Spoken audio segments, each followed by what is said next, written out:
Hey, what's up, everybody, and welcome back to the channel today for a new series we're very excited to talk about. So this will be our first episode, our official first episode recap of the new MGM Plus original series, Emperor of Ocean Park. I'm Najir, that is Lucas, and we're very excited to cover this one.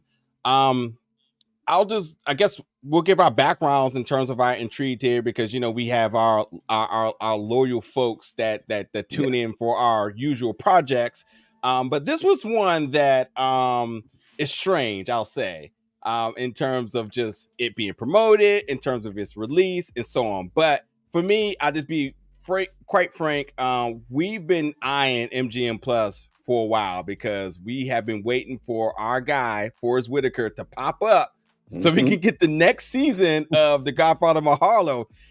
And then his face popped up with something else. I was like, what is that? Because that's not what I was expecting.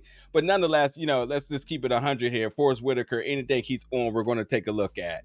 You dive deeper and deeper into the cast. You're like, okay, Henry Simmons, who comes as Mac from Agents of S.H.I.E.L.D. And then our true lead of the show, shall we say, Grantham Coleman, who just comes off of a phenomenal time on Raising Kanan, which some of you all know that we cover. And then there's just so many other people attached to this. So of course I hit up my partner and I said, well, what's your thoughts about this? Do we put this on the schedule? And I'm not gonna steal your thunder here, but I certainly got a yes. But I think it's important that they know your background, your interests, and how did we land to agreeing to wanting to do this.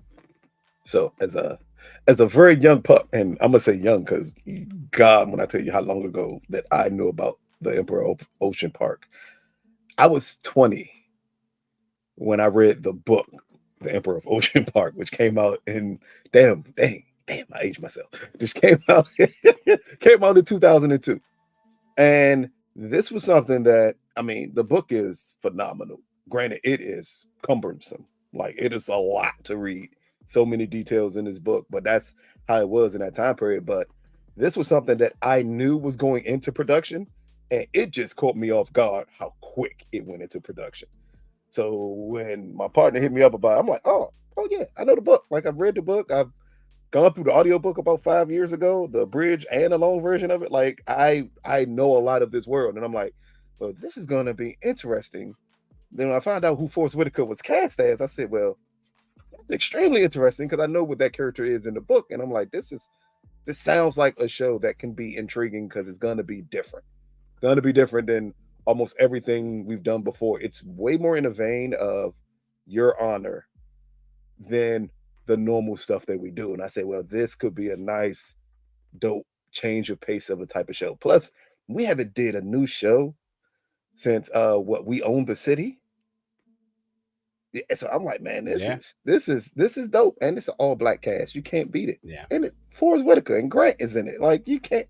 Tiffany Mack in it. Like, it's so many amazing actors in this that I said, man, we can't pass on this. So let's check it out and see if we like it. And here we are with episode one's review. And that's what we're going to call it, episode one.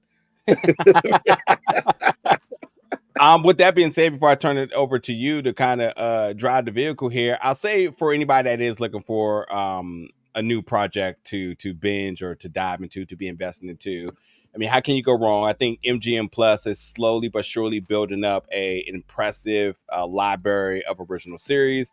And then obviously, I almost want to say, we have the Godfather Mahalo. Now he's the Emperor of Ocean Park. He damn sure might just be the king of television, because I just think at this rate, Forrest Whitaker on television is always a good bet. What I like about this, and this is just my quick review for episode one, is that, and I don't know the story, so I could be wrong here. You don't have to tell me. We'll just see how it goes. But I like how Forrest's presence is felt throughout the entire episode. I'm going to talk about or I'll let you talk about what this is actually about, because understanding what it is about lets you know that he doesn't need to be in the series at all, if any at all.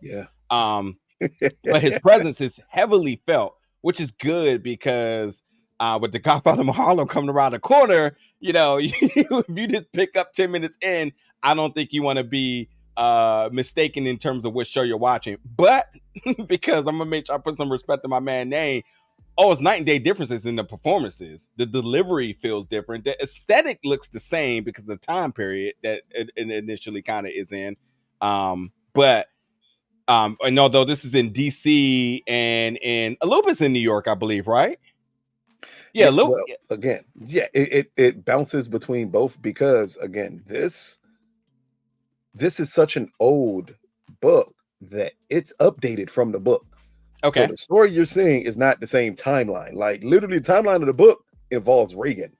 So that should tell you, like we are in a completely different time period, which they did a great job of just updating that time period Yeah. to go along with the new story.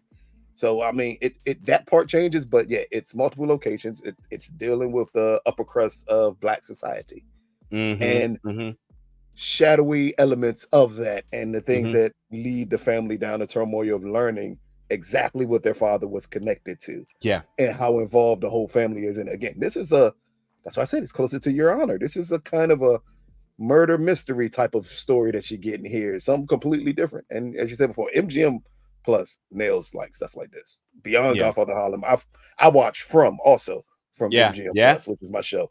Like it's this is in their wheelhouse, and this is why this show is kind of perfect for them to pick up. Yeah. So let's get into episode 1. Oh, you got something else to say? I'm just gonna say, because we haven't really name dropped Forest Whitaker's character, the Honorable Judge Oliver Garland, and it involves his mysterious deaths and his kids, but more or less the focal of the trio of siblings is Talcott, who's Grantham's character, who's really looking into not only the passing of his father, because there's already conflicting information in terms of his natural death and so on, but obviously discovering his father's past, which brings some other characters into the play by the end of this episode, which we'll talk about. But for me, I think the only thing I do want to say is that the difference is in terms of why this show really feels very refreshing to me, because with potential corruption that I think could be a thing, it's definitely a thriller. It definitely has that murder mystery aspect and feel to it. But I think the show keeps you very on edge all the time, because every time a character comes in, you really don't know exactly what's behind them. To me, this kind of feels like what's the name of those trilogy of movies? The Death on the Now. Abbott Christie. Yes. In terms of like the humor's there, the severity of whatever's going on is obviously the thing, and then obviously you're still trying to piece together like what's happening around. So like I think there's this idea that like you just really don't know. Things are just playing out in the ways that by me, first episode, I'm completely invested, but now I just really don't know what's going on. I'm just kind of just hooked to see what's going to be the next thing that occurs. Exactly. So it's like mixing those HBO series, like the one with Hugh Grant and Nicole Kidman. I can't remember the name of it to save my life, but mix it with like a Succession type of show. Yeah. You get the family aspect of it. You get the kids. You get Addison, Mariah, and Tal, and then you get the overbearing dad, and then you get the murder mystery on top of that, which clearly is not part of Succession. But then that's the blend of it all together to bring you The Emperor of Ocean Park, which at one point in time was considered a book that was impossible to adapt because it was just too big. So it's great that someone decided, hey, let's do a show instead of trying to turn this entire thing into a movie. But let's start off with the episode. As we start off the episode with a young lady arriving at Judge Garland's house and finds him dead. And then we go immediately back in time to 2007 as the judge and his family are heading to his confirmation hearing. Was this jarring for you to see at first that this show opens up with the judge, Forest Whitaker's character, dead on the floor? And then we transport back to 2007 and we're heading to his confirmation hearing.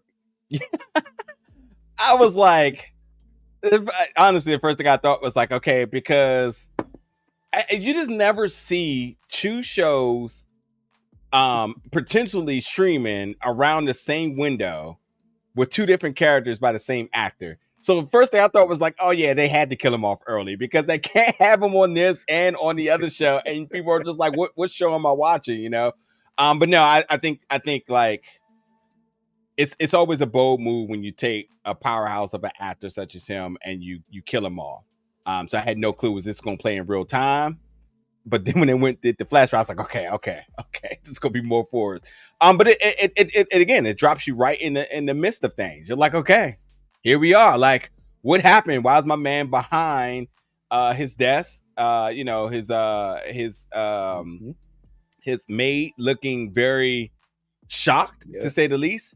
But this is how you want your mysteries to start off. You want to be able to have more questions than answers.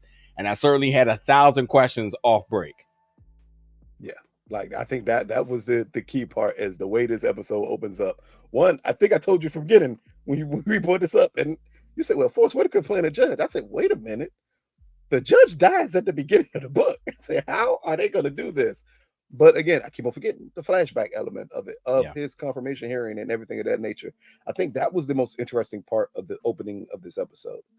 Is the family conversation in the car between the three siblings, and we get to see the full dynamic at the beginning of this episode of the three siblings in the back of this car heading to their dad's confirmation hearing, down to when the dad's going up the steps, and we see all of these protesters, and we still don't have a clear picture of why the protesters are there, but the point that all of them are there, and we see Tal sacrifice his suit, or what he thought could be a lot more, to protect his dad as he was going up them steps. You understand this is not going to be a story where the kids don't love their father.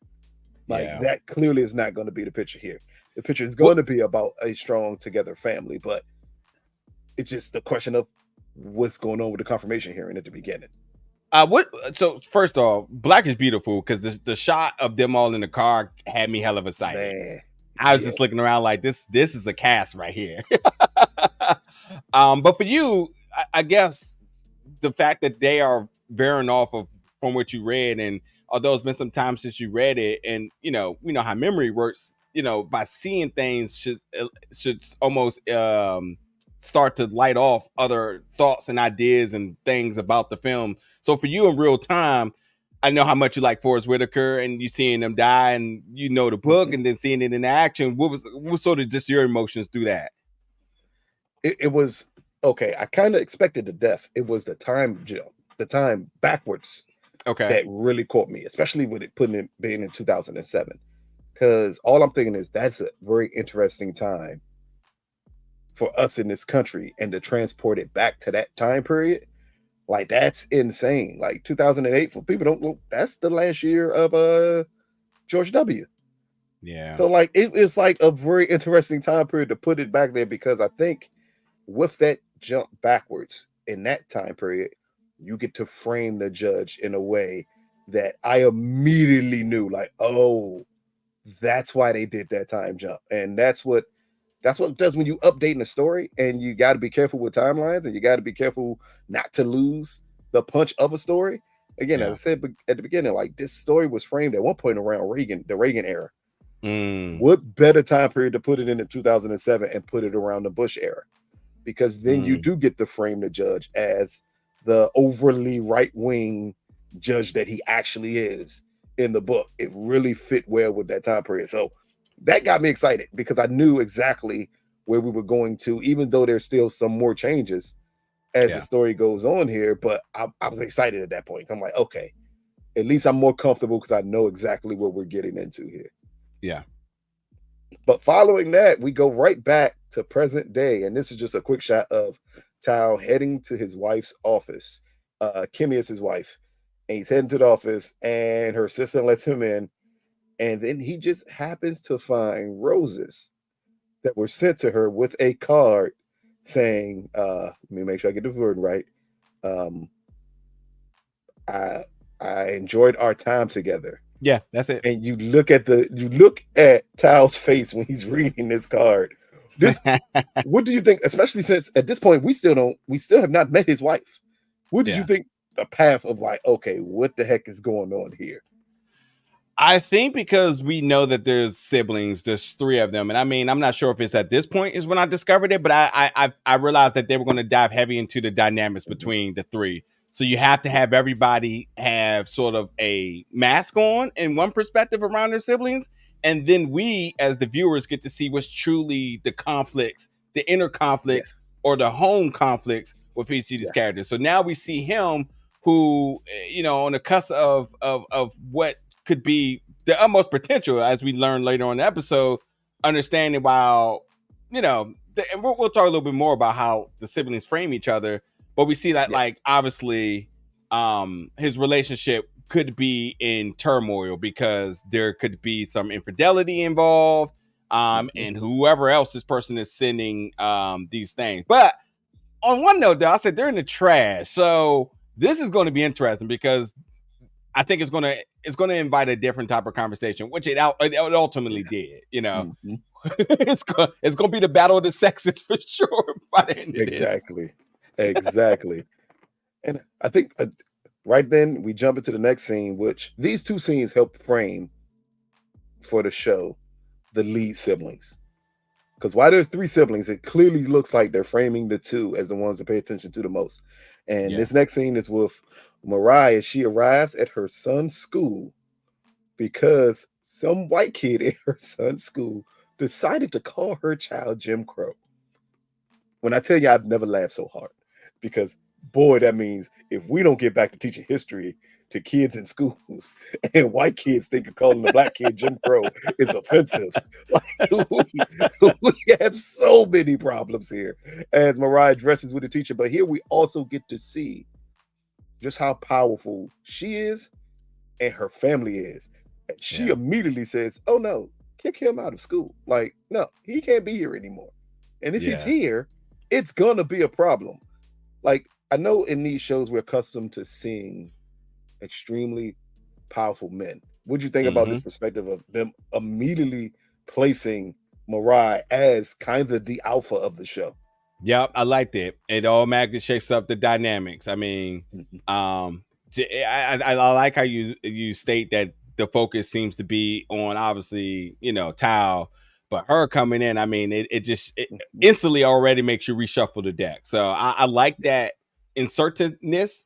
But also too, it makes me think, like, in the family of siblings, there's not only just an alpha amongst them, but it is that one Mhm. who's supposed to pick up their parents' legacy. And it looks Yeah. like that bit of, like, that assertion to things, and obviously the power that she has is like, oh, Mhm. she's that one. She's the one that's probably closest to the dad. We'll see how that will I have to see how that plays out. Yeah. Oh man, I by the end love of the how I don't know episode, the I think. backstory. I Hey, just hey, love that's what this. makes this, and it's me holding back, like, oh no, I know where this is going. Not allowed to say yet. But later on in the scene is when Mariah gets the call from one of her uncles saying, "I'm so sorry for your loss." And this is when we introduce that this is her first notice that the judge has passed away. And then in the following scene, we get Talbert talking to one of his colleagues at work about Kimmy cheating and about finding the roses when he gets the call from Mariah about the dad's death. It's not much to hear to talk about because this is just them being informed that their Hmm. dad has passed away. And then right back after this, we go right back in time again to the confirmation hearing. And when we Hmm. go here back to the confirmation hearing, this is where the judge is all but assured, like, you're gonna be a Supreme Court judge here. Just again, from someone who doesn't know the book, what did you think about this framing when he's just told at this point, like, we got enough support. The Dems who they want to act like they don't like you, but you black, so they kind of gonna like you anyway. But you're definitely getting this nomination. What did you think about the way they frame this? The whole shot here of it being framed, and you see the powerful people in the room. Oh man, this is probably like 2 bad analogies, but I'll just say it. This reminds me of the Frank Lucas shot at the Mhm. Tyson fight, and it reminds me of Tupac getting the photograph at the traffic light, just because we know it's fate. It feels like at that very moment is where we knew this is the beginning to the end. And, like, it's not to say that the profession is bad, but we know how politics are. the fact of whatever error that you're talking about in terms of the ruler of the free nation, especially with the two that you're talking about, we can only imagine the ties. Being a Supreme Court justice, yeah. Also, I mean, like, again, I think for just glimpses of in terms of this world, I mean, there's so many different other series out there that lets you know just one, why these shows are so heavily targeted during award seasons, but two, because why they're so popular, because there is so much drama in them. So, you know, while this is a moment of celebration, instantly, and I think it's the father to son look, you start to think like, oh boy, oh boy. So I don't know. It definitely was foreshadowing. That's what it was for me. And what I do like about this, as we always said about Your Honor, boy, they don't leave you on the cliff here long. As immediately we go to present day, as Kyle is back in his office with his friend, and he's watching the news, and they go over the life of the judge. And here's where it's revealed that is one of the biggest controversies of his life, is that he was not confirmed to the Supreme Court, that he was viewed as an extreme right-wing judge, a black extreme right-wing judge. But his downfall was because of his friendship with a disgraced CIA agent. And one, I found it interesting that, and I love this because it's definitely not in the book, that the judge was known as the hammer of the Tea Party. Like that stuff like that is why this is great, because that's what I mean by jumping it appropriately to a time period that still matches the essence of the book that is adapted from. So for him to be known as that is amazing. Down to Tyle's friend telling him it's okay to mourn, as we see Tyle completely stone-faced here. Like, it's not a tear in his eye that he just lost his father here. Yeah. What did you think, one, about Tyle's reaction after his dad passed away, and just a quick backstory there that we got of the judge and this introduction to what we later know to be Uncle Jack, the CIA. I guess I'm cheating ahead, because to me, I was going to say because maybe he was just oblivious to everything that was happening, which is true. But also, I didn't think too deep into it, because I think everybody grieves differently. And then that's also explored later on in the episode about the siblings and their, it's not even just the siblings, as you mentioned, their uncle, how everybody was taking his death in a very different light. So I think with a not a tear, I think, and some people can relate too, you know, because the siblings did discuss about everybody had specifically their roles, because he was a very strategic father. He had everything planned out. So I think in the eye of his death, I think the clock went on for some of these folks saying, these are the things I need to do. And I think they were so focused on that, which is why, just to kind of talk a little bit ahead, that's why I think the sister didn't cry. Mariah didn't cry until she looked at the headstone and the joke, because she had been so focused on the duties this entire time. But the Nas lyrics hit her in a way of like, man, that was really stupid, which I can't wait to talk about if it was or not. But also, I mean, I don't know. And you have a bunch of siblings, and I think it's safe to say, without getting too personal, is that like everybody's relationship with their parents is different. Yeah. And so in a way, her statement of saying that's stupid seems out of line, but it actually could be very much, in fact, it could be, it's the portrayal of these siblings is going to be interesting to be played out. So yeah, so to answer your question, his lack of emotion wasn't at all reactionary for me at all. It's just like everybody just grieves different, you know? Yeah. But I did think he was instantly like, okay, hold on. Yeah. Like, it's one of them things where I think you get to understand if they were as close as it seems, because of Tyle's reaction to everything that's going on here. That's like it could be a situation where you can love your parent, they can love you, but they can still hold you at arm's reach a little bit. As we find later on in the episode, kind of that's part of the issue that Tyle's facing, is that he was looked at as a prodigal son and he was left in the dark in a couple of things. But in the next scene, we get, to me, the start of the mystery. And that is Mariah. She lands with her husband, and she is going over her father's medical records, which she had him start sending her years ago, so she can completely monitor everything with him. And her bringing up, he had not a single health issue, but had a heart attack, saying none of this makes any sense here.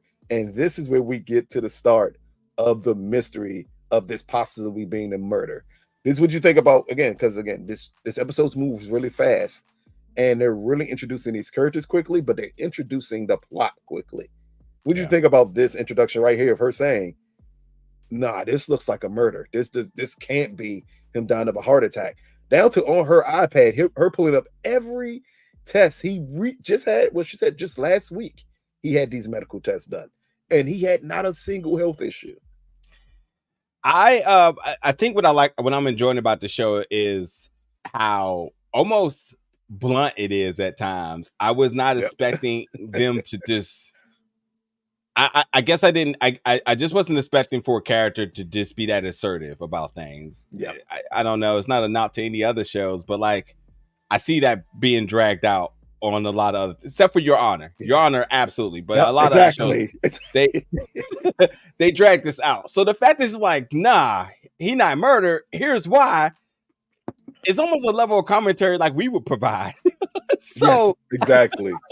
So I just it's like they beat you to the punch. Yeah, not giving me a lot of time to kind of like put my own thoughts together. Like they're, and that's what's so good is because we know we got 8 episodes of this, hour each. That if they're already drawing conclusions to make us think, makes me think that everything that they're saying is not actually going to ever be the landing grounds of things. So like, yeah, definitely wasn't a natural cause. We can take that off the board. A murder of sorts, maybe, still maybe. You know, who knows? Because, you know, there's this thing called suicide that could be an implication here, you know, and we know politics definitely take their way out of things when shit hits the fan. The fact that his uncle, we'll talk about these false relatives, as his older brother Addison said. It's funny you still calling this white man uncle. Like, but after this, we get a quick conversation between Tal and a coworker about Mariah's confirmation hearing. As we find out here, she's about to be confirmed for a judgeship. But it was shady the way that the coworker did it, but it's not much to talk about. That's something I think we'll talk about later on in this series, and if that comes to fruition. But following that is when Tal arrives at the house to meet with his siblings as they are about to go and meet another white man who they call Uncle Mel, and go over their dad's will, who has strategically, methodically laid out everything humanly possible of what's going to happen here. This is the first view we get to see before they go to the reading of the will of the 3 kids together.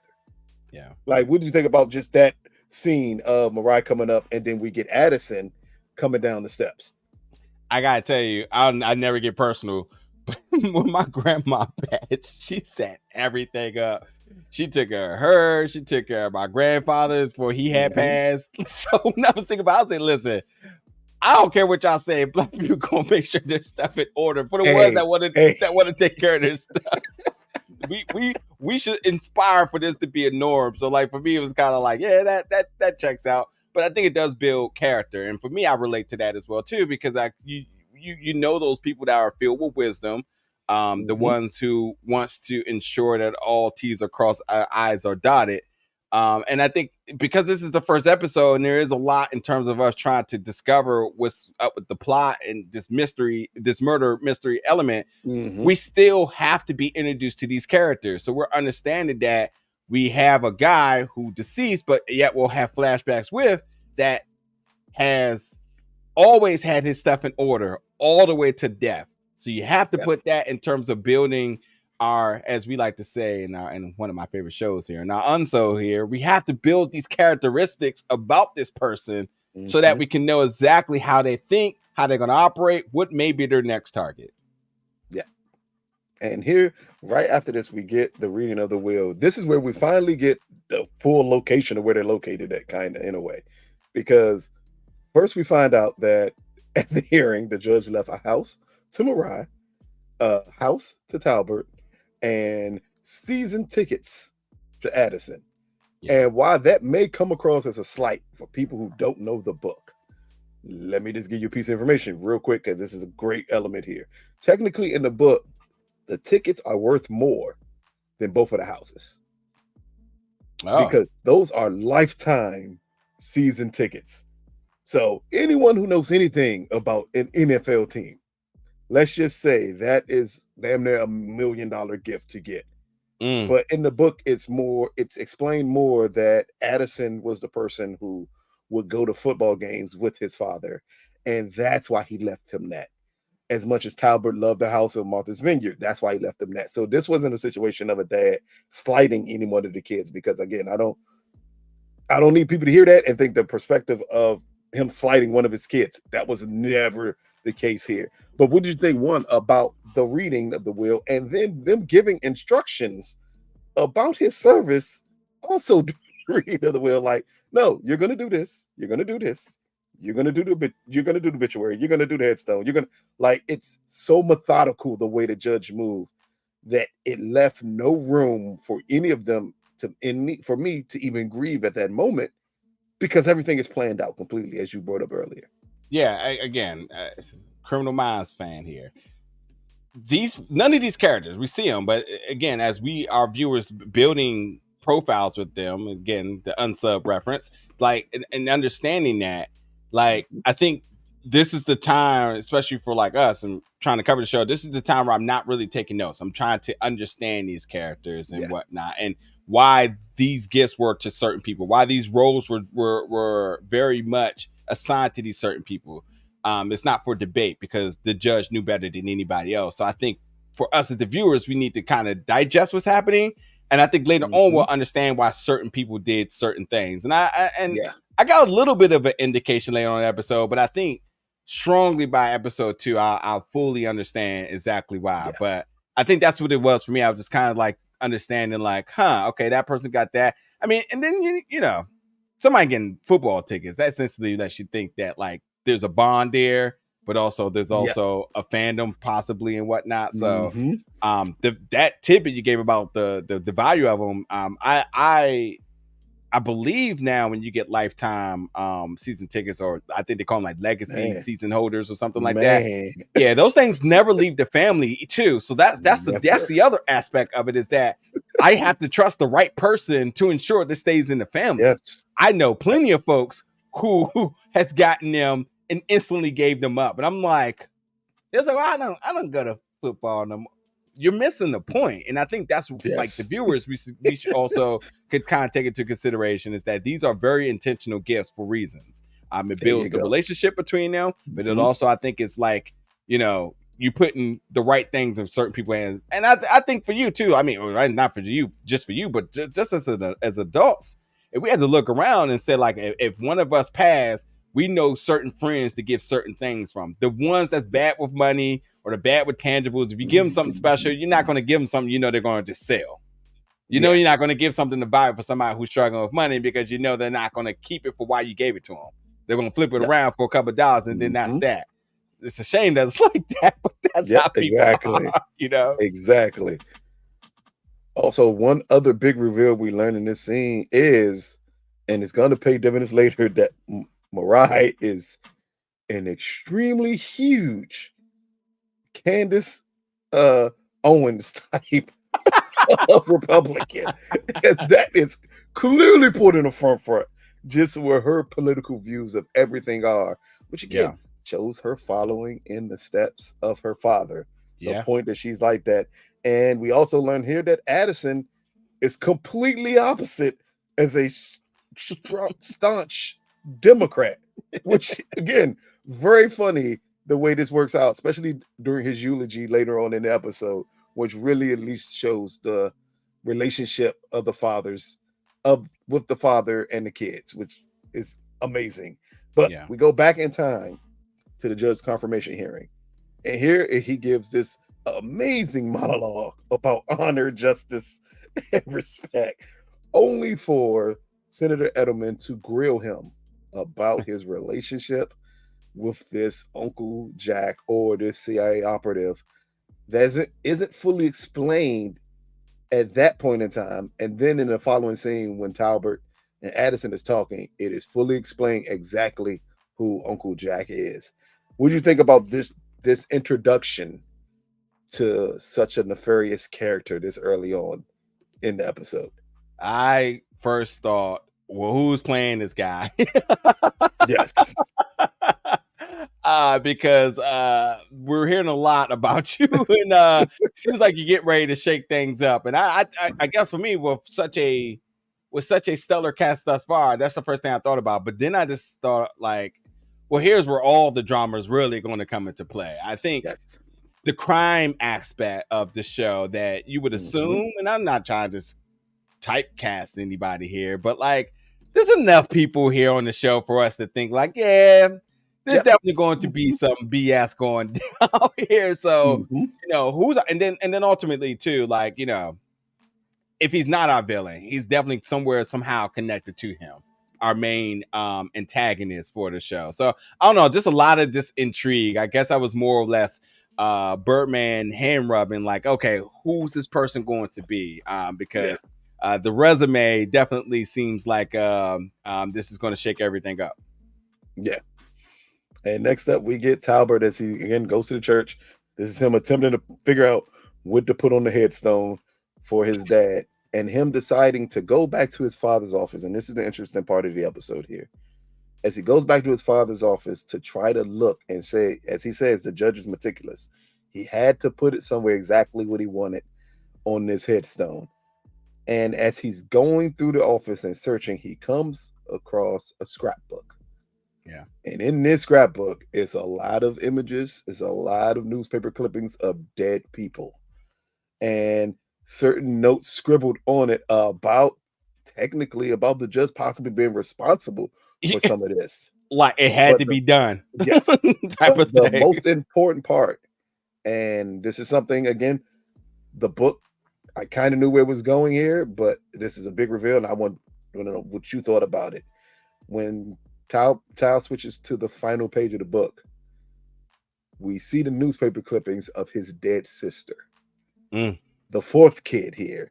And this is the first mention of the fourth kid and her death. What did you just think about that big reveal? Because for people that don't know the book, that's a huge reveal to happen right then and there, that you didn't know that there was a fourth kid and that she died at the hands of a drunk driver, it looks like. But then you get to piece together everything else that happened in that scrapbook to wonder exactly what happened to her. I was like, well, shit. Now what? Honestly, I did not know. To be 1,000% honest here, I looked at how much time was left on the episode because I said that this ain't right. Like, I just saw another piece of the puzzle in here. Yeah, I really did. I just was just kind of jaw drop, kind of floored, because I'm like, well, what does this mean? And that scrapbook is how do what's the name? I keep wanting to say burn book. That's not at all what a burn book is. No. But this sort of like the Westons in Empowered, the book, like, yeah, whatever that type of book is called, was that's what it was giving me. It's like, this is like the Lost Covenant book of secrets here.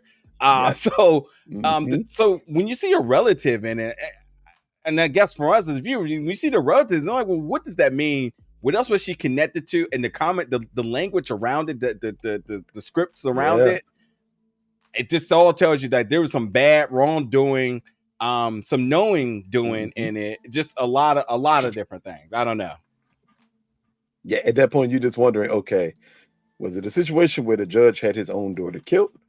Was he covering for his daughter? Exactly what the heck happened here? And again, that's why I love the way they set this up, because it does not give you an answer here.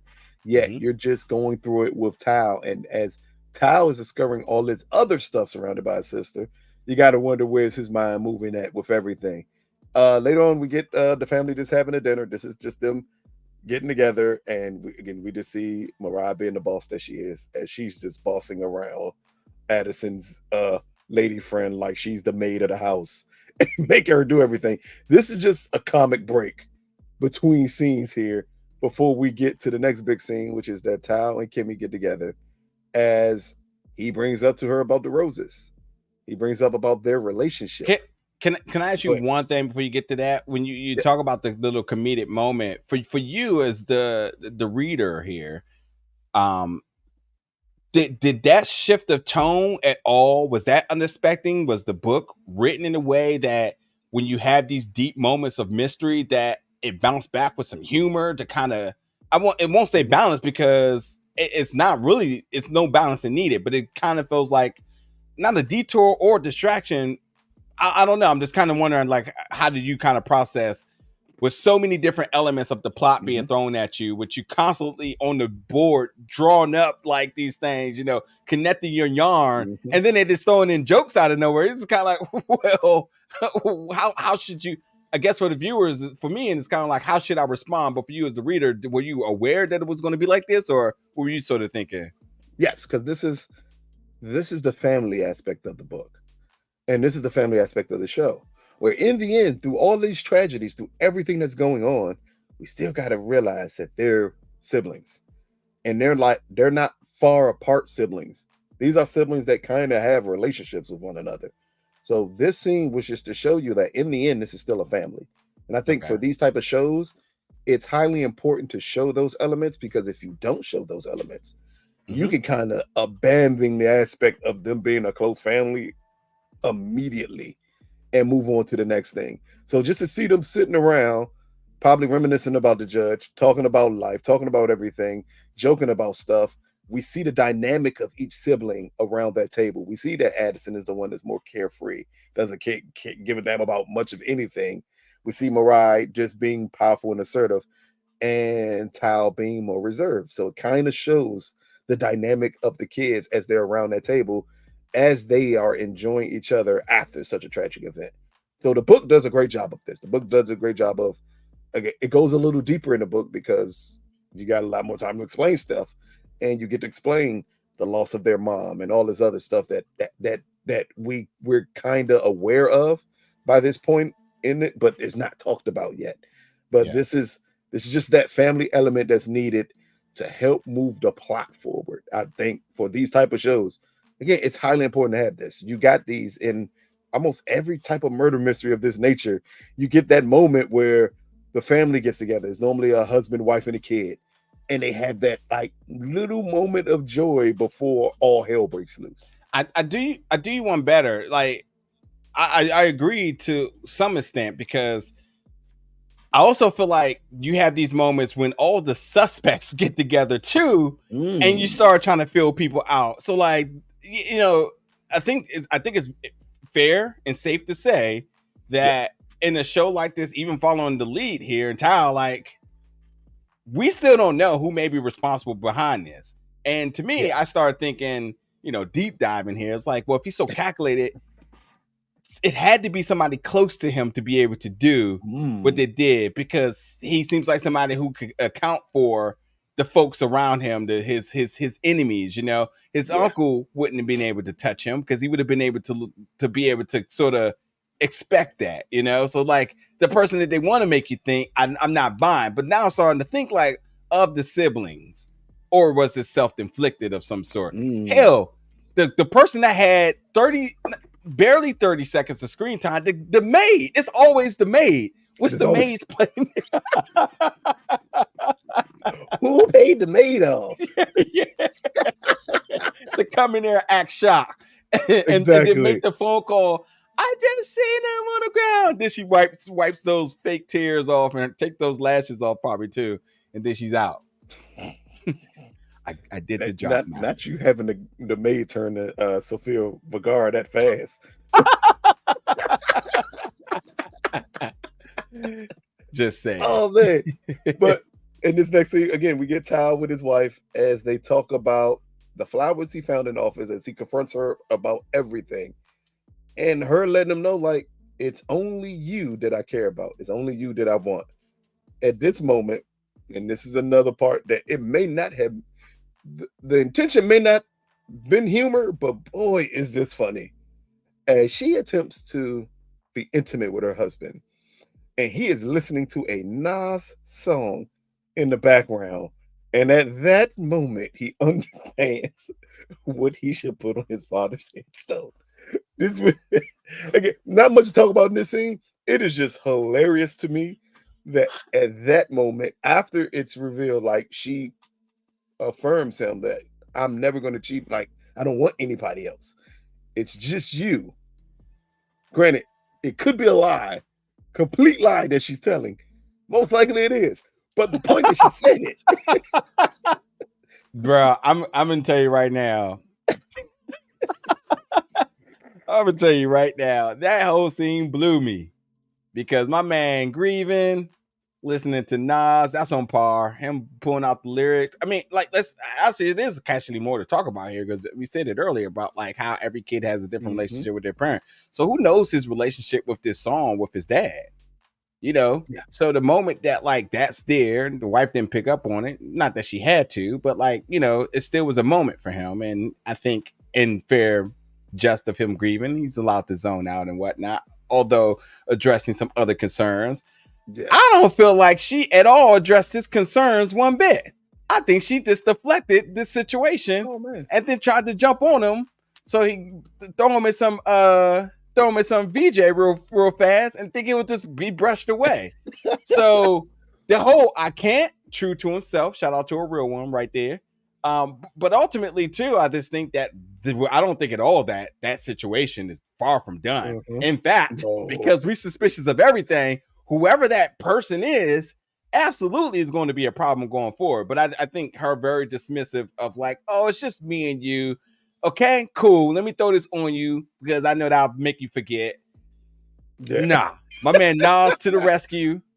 He must have been thinking about Nas and Nas was at to pay Khalees, and probably a lot of things probably came to mind right there. He's like, yeah, you know what? This ain't a good look.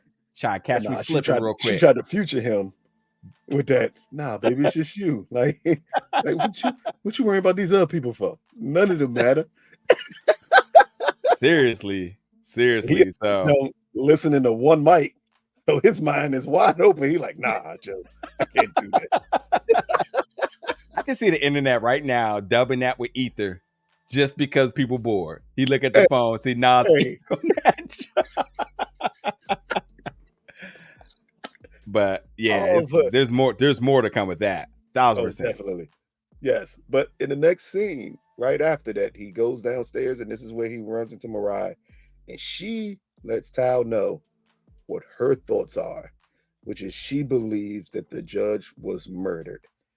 And she says here that Howard's telling her, and Howard's her husband, is telling her she's crazy for thinking this, but she's not letting it go, that she believes that something happened and there's no way he died of natural causes here.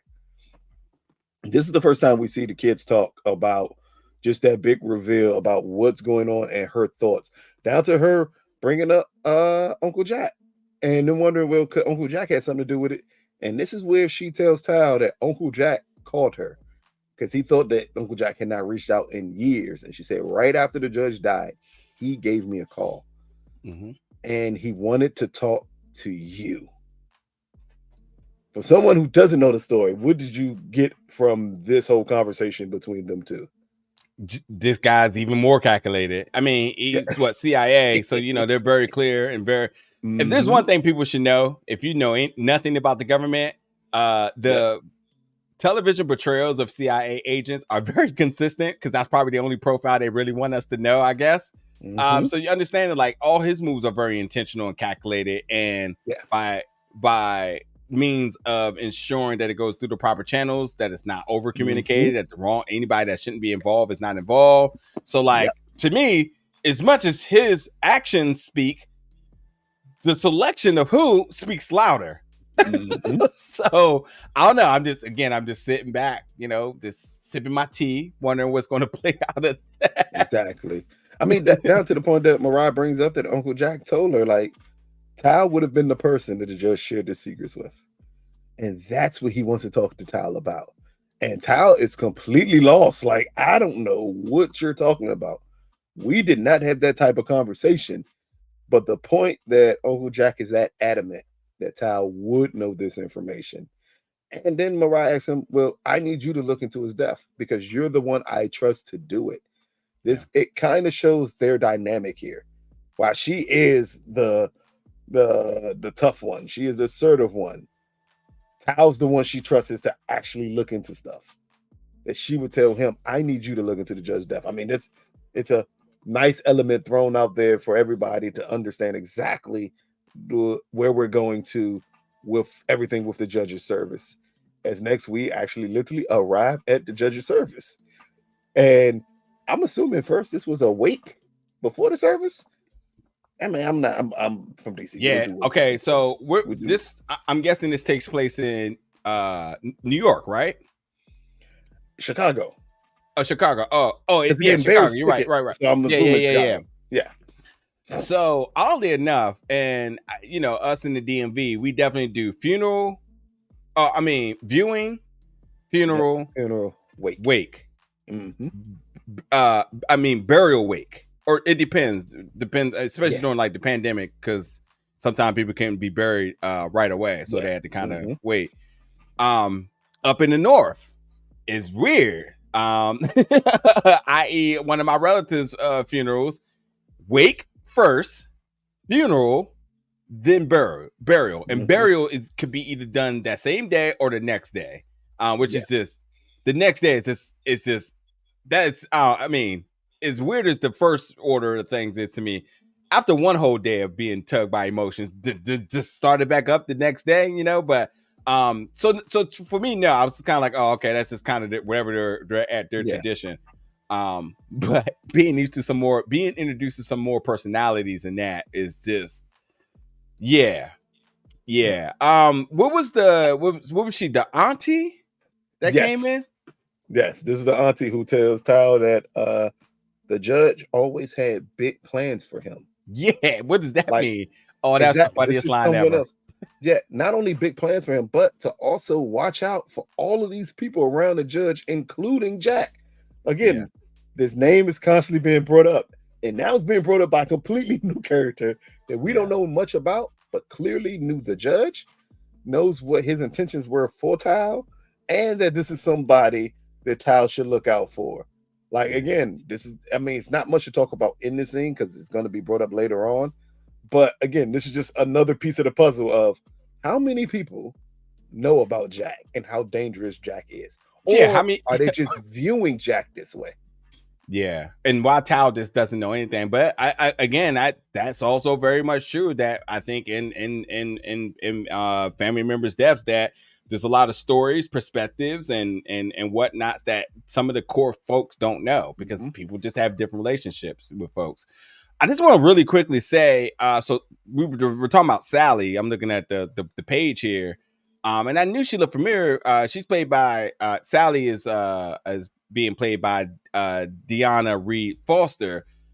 There's a lot of folks on this show from the show Shining Girls for whatever random reason. I don't know if it's the agent or something, but like even Uncle Jack comes from that show. Like, it's a very interesting segue of folks from there to there. Maybe it could be something about where the show was filmed at or something. I don't know, because that's typically how you see things. If particular shows are shot in Chicago, then you see a bunch of Chicago actors, which instantly tells you that this show was not shot in Chicago, because there's nobody I can see right now that's from Chicago.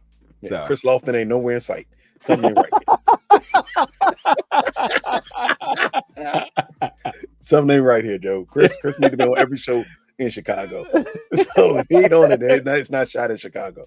That's how we going here.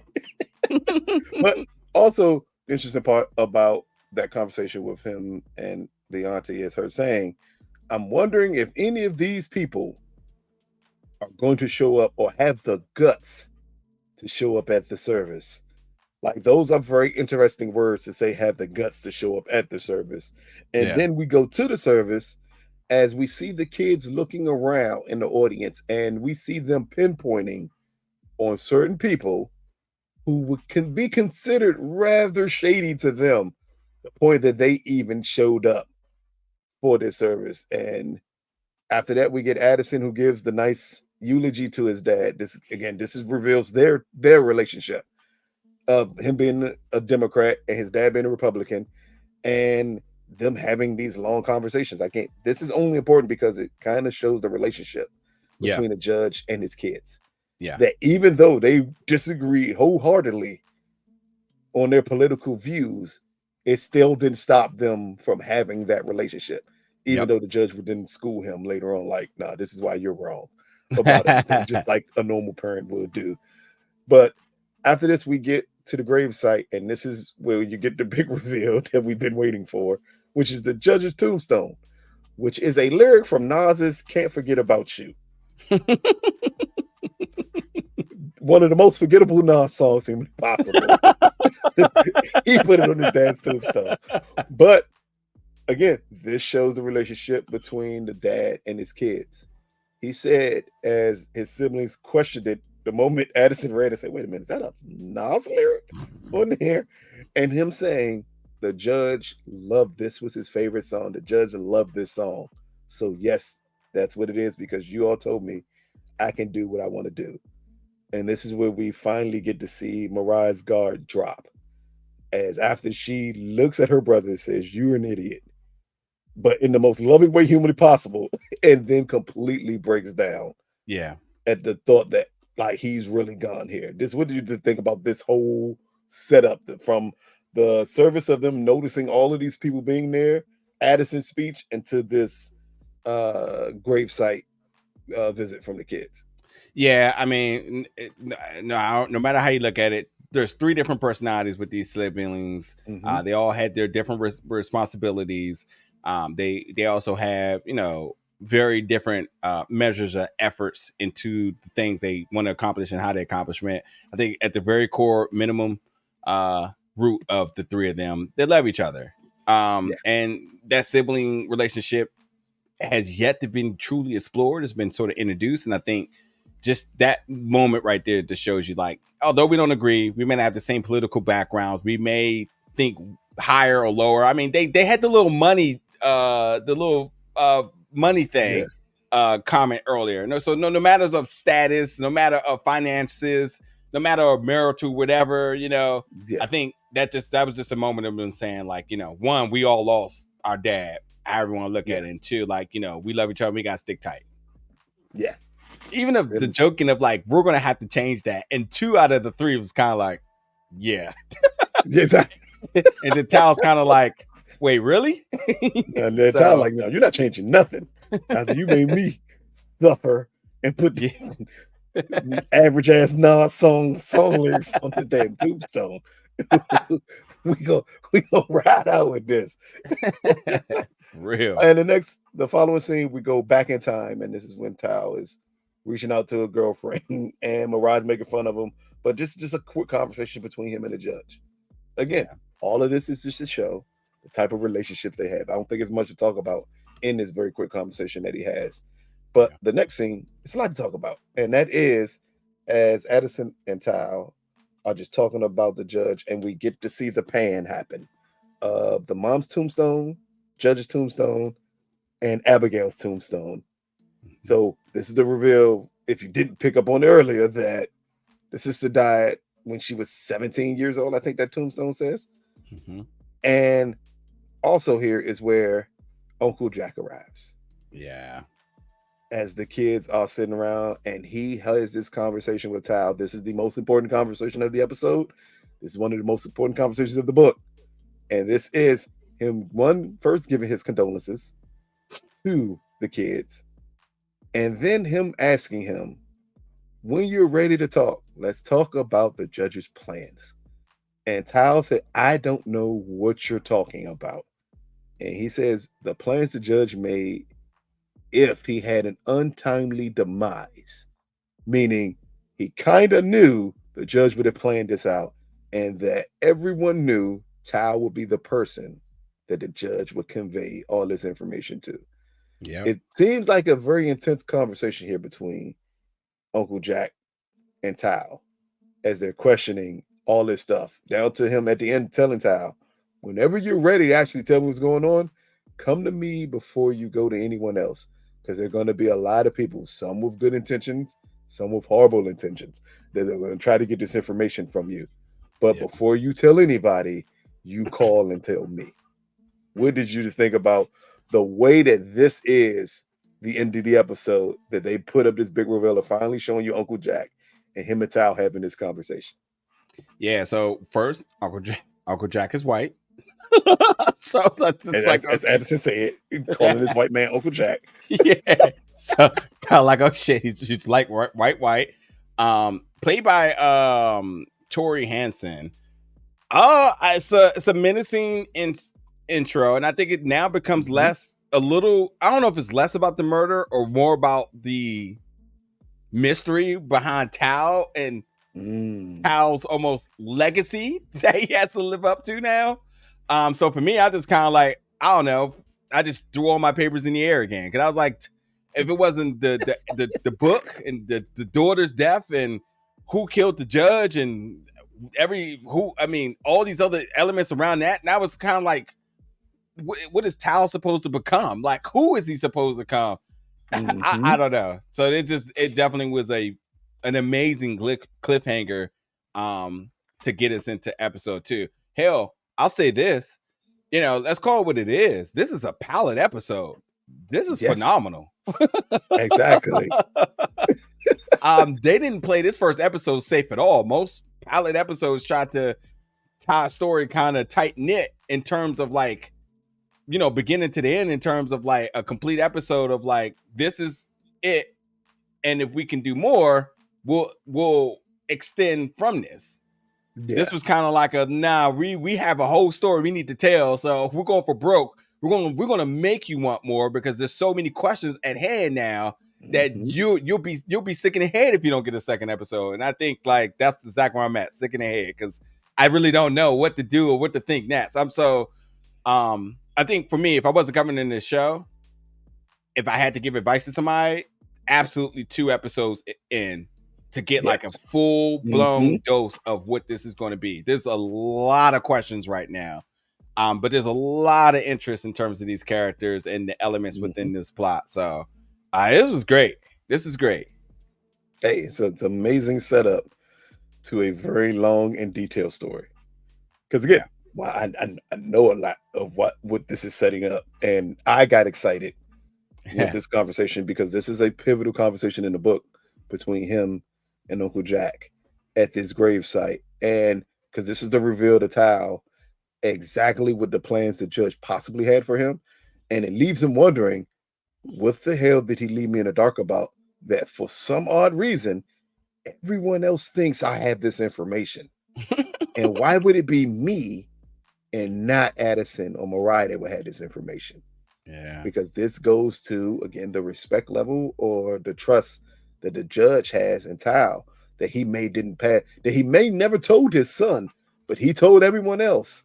This is the one who I think can actually leave my legacy. While it kind of looks like for the majority of this episode, it's Mariah, down to her being a judge, her being a Republican. Like everything is in line for her being his true successor, and yet everyone sees it as Tal and not her. So this is a great way to close out this first episode. I have to think about this a little bit, but I think like trying to think, there's another show that this dynamic is sort of like a big catalyst to like how the plot is like driven in terms of the siblings and who's supposed to be the heir to the throne. Succession. Essentially. Yeah, Succession. Yeah. Succession. Yeah. All the way around the board is Succession. Yeah. That's what I said at the beginning. Right. This is a murder mystery wrapped around Succession. Yeah. Like it was which one of these kids are supposed to be the leader, and you get the one who it seems like didn't give a goddamn about being a leader. And it's always the oldest one, because in Succession was the oldest one who did not care about being a leader. Yeah. And then you had the 2 other siblings that seem to jock for the position, even though here the difference is it's not about who's the leader here. Tal is just in the dark of what his dad thought about him. Yeah. Yeah. It's never a question of if he loved me. It was, if he thought this highly about me, why does everyone else know this but me? Like, I think that's going to be the interesting part. And that's what's going to lead people to be intrigued about what's going to happen in episode 2 here of the Emperor of Ocean Park. Always, I want to say Ocean Perk so bad. I watched too much Friends. But, EOP. EOP. We'll go with that. but that's it. This is the first episode. Hit the comment sections, like, subscribe, tell us what you think.